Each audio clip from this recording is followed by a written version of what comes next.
haven't been in the hives for 2 weeks, so I'm gonna, even though it's windy, so I apologise, I'm still gonna inspect all 4 hives today. These are starting to draw frames on super. This was the swarm I caught off a pear tree about 4 or 5 weeks ago.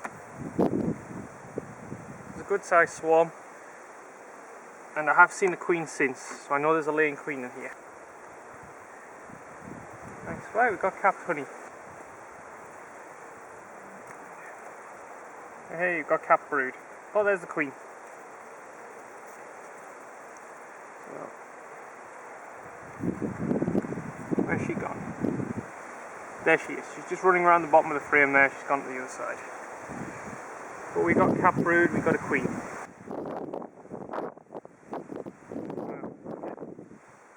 Got a lot of comb on there. Again, a lot of capped brood, so this is going to have a good population boost in here in a couple of weeks. A lot of capped honey again. There's eggs in here and some capped brood here. Right, so now we'll move on to my original queen.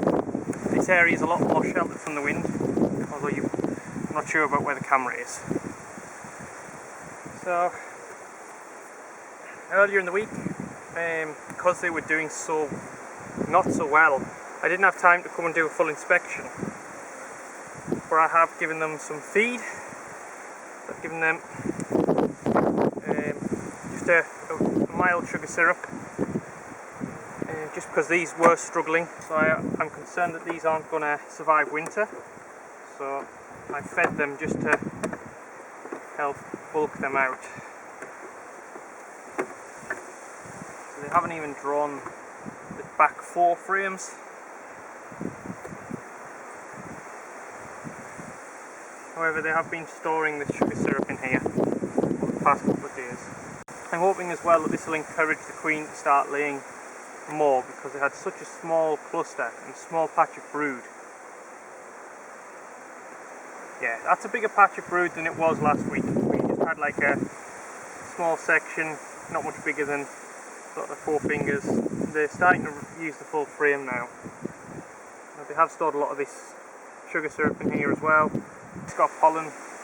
Yep, they've got a reasonable sized cluster of brood on here as well. Sugar syrup, and there's the queen. Just here at the top of the frame, a nice big green dot on her back.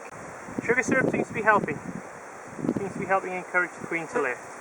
Got a lot of earwigs kicking around in my hive at the moment. I don't know whether they're a nuisance to the bees or not. In about 3 days they must have drank about half of this. This is only 1 kilo. So this was the first split I did this year. Wow. They've packed this in the space of 2 weeks.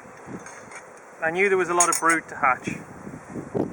I didn't realise how much.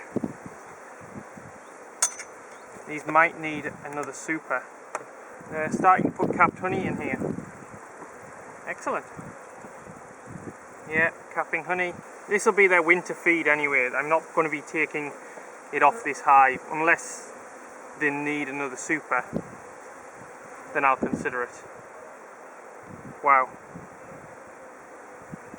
Okay, that's going to be a fully capped frame in about another week, I think. Depends on what the weather does. Oh wow, that's heavy. Yeah, wow, look at that. I might need to put another super on here. I've stuck that down with some fir comb. That is a nearly fully capped frame. And the next one is the same. I think next time I'll buy the metal queen excluders. They're much easier to clean than these plastic ones. The plastic ones are good and they're cheap, but I'm frightened of splitting the plastic. Looks like they're concentrating on filling the super up at the moment. A lot of pollen in here and honey, a lot of brood. We've got some emerging brood here, and again on this side, a lot of brood. We've got a lot of brood in here. We've got all stages. I'm looking for a blue dot for the queen. There she is. There she is in the middle of this frame. There we are. big blue dot on her back. The far hive, I'm going to do a separate video on that far hive.